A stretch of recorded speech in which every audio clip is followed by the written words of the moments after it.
Assalamualaikum warahmatullahi wabarakatuh. Saya Pandu Eka Panca dari kelas S3D ingin menjelaskan tentang tugas besar Studio Perancangan Arsitektur 2. Di depan saya ada lembar tentang saya akan menjelaskan bangunan-bangunannya. Di depan saya ada lembar tipologi. Ini preseden yang saya ambil. Yang pertama dari Franz Silvestre, yang kedua dari Marcio Kogan. Bangunan mereka saya ambil karena kesederhanaannya dalam merancang sebuah bangunan.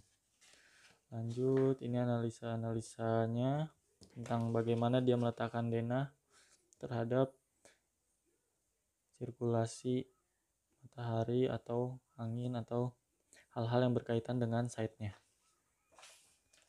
Ini juga saya tidak akan menjelaskan sebanyak itu karena kita akan fokus pada penjelasan nantinya site atau konsep. Ini masih preseden. Nah, ini perbandingan antara preseden 1 dan preseden 2 yang dapat kita simpulkan nantinya untuk perancangan saya. Nah, ini analisa site-nya. Site-nya berada di wilayah Bogor yang luas tanahnya sekitar 1000 meter persegi. Itu peraturan minimal dari prodi saya. Setelah itu ada KDH 25%, KDB 40%, GSB 8,5 meter. Sekian. Nah, ini analisa site-nya. Di sini ada lokasi terhadap matahari, terlihat matahari dari timur menuju barat, berarti site ini menghadap ke arah selatan. Lalu site-nya berkontur, karena itu salah sebagai syarat, makanya saya pilih di Bogor, tepatnya dekat atau di area puncak, area berkontur. Ini akses masuknya, terus ini tentang tata letak pohon dan perairan di sana. Jadi di bawah site-nya ada aliran sungai untuk mengalirkan air, serta di sekitar site dikelilingi oleh pohon. Namun di sini adalah tempat pemukiman yang tidak terlalu padat penduduk, lebih ke berkelompok. Nah, ini adalah aksesnya. Ini potensi view-nya mengarah ke arah utara dan barat. Sebelah timurnya ada perumahan. Di sebelah selatannya ada jalan menuju ke site. Ini adalah analisa kebisingan dan angin, di mana angin akan lebih banyak datang dari arah utara dan dari arah barat, karena di sana adanya pohon yang membantu lajunya angin. Sementara kalau dari arah selatan itu ada jalan dan kebanyakan ada rumah warga, dan di arah timur juga. Jadi dia udah terblok dulu. Itu site-nya. Ini konsep saya menghadapi site yang terjadi itu. Nantinya saya akan mencoba memasukkan cahaya-cahaya alami ke dalam bangunan. Serta saya akan mencoba membangun dengan konsep zero runoff, di mana hujan yang datang pada site saya coba tampung dulu di sumur resapan agar tidak langsung menuju ke sungai. Setelah itu ada garis sirkulasi, saya coba zigzagkan dengan garis matahari. Setelah itu ada cross ventilation sebagai bukaan alami, yang dimana harapan bangunan ini tidak menggunakan AC berlebih gitu, karena sudah dingin. Jadi kita hanya memanfaatkan potensi alamnya. Lalu ada landscape-nya saya pertahankan, yang di set akan saya buang pohonnya, tapi di sekitar set akan saya manfaatkan untuk masuknya angin ke dalam bangunan, sehingga banyaknya bukaan pada area utara dan area barat. Nah, view comfort saya memanfaatkan potensi view juga ke arah utara dan ke arah selatan. Nah, ini analisa kegiatannya standar. Datang, ada yang ingin butuhkan informasi atau ada makan atau tunggu, karena saya berharap di depannya itu ada lobby dan restoran dahulu atau ruang makannya dulu. Dan ini adalah kelanjutannya. Kalau menunggu dia di lobby, kalau mau makan dia ke restoran, kalau dia mau menginap dia bisa lanjut ke resepsionis ke villa. Kalau sudah memesan villa baru dia bisa mengakses kolam renang, karena saya ingin nanti kolam renangnya private atau satu keluarga satu gitu.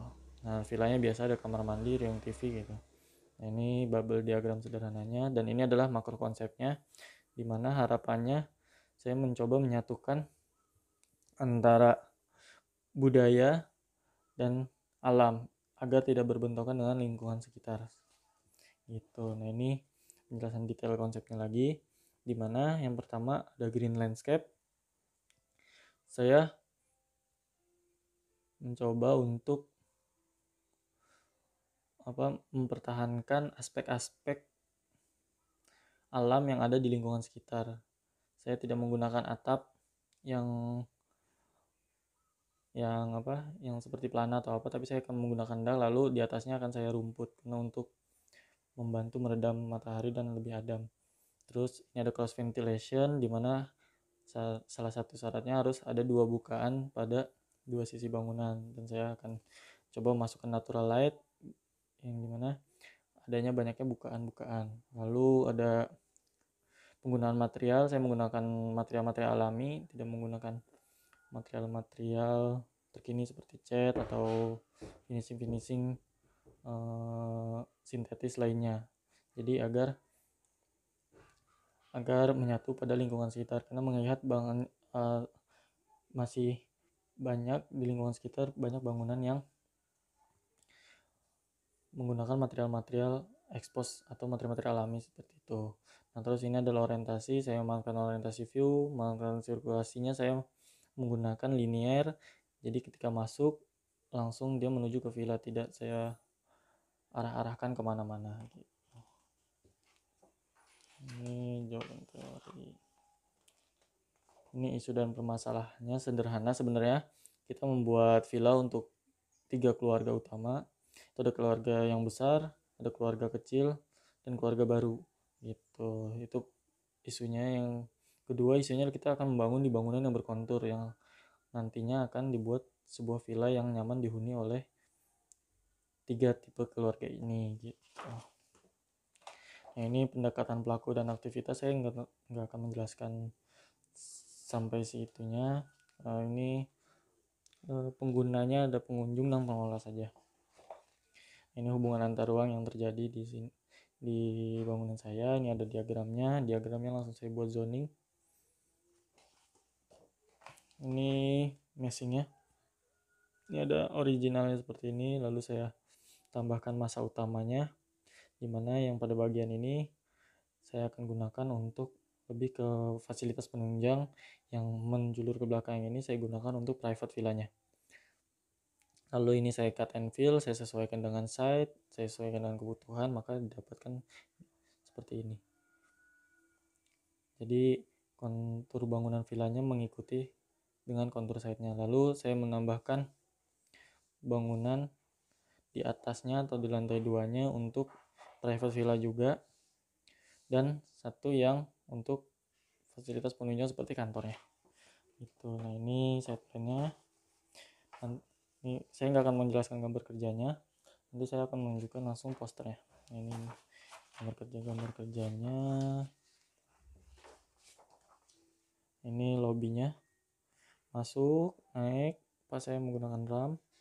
Lalu sini ada resepsionis, jika dia menunggu jika mau makan dia tinggal makan. Nah, ini dapur untuk mengakomodir kebutuhan di sini atau kebutuhan villa lainnya.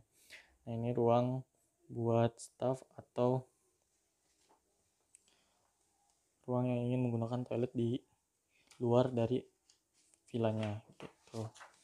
Potongan lobbynya. Nah, ini denah tipe suite-nya. Kalau denah tipe ada 3 denah, berarti ada denah standar tadi di depan yang hanya ada 1 ruangan dan 1 kamar mandi. Nah, ini tipe suite. Jadi dia ada 1 living, ada kamar tidur utama dan kamar mandi utama, ada 2 kamar tidur standar yang di kamar mandinya ada di luar, langsung berhadapan dengan pool di livingnya gitu. Potongan-potongannya. Nah, ini tipe deluxe atau hanya ada 2 kamar. Kalau tadi 3 kamar, sekarang ada 2 kamar, tapi salah satu kamarnya ada private kamar mandi, yang satunya ada buat kamar mandi sharing gitu. Yang juga standarnya ini udah.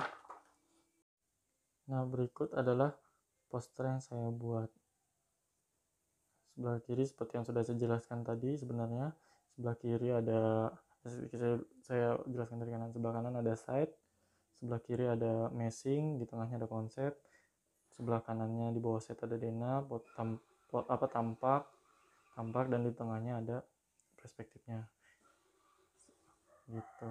Sekian dari saya. Wassalamualaikum warahmatullahi wabarakatuh.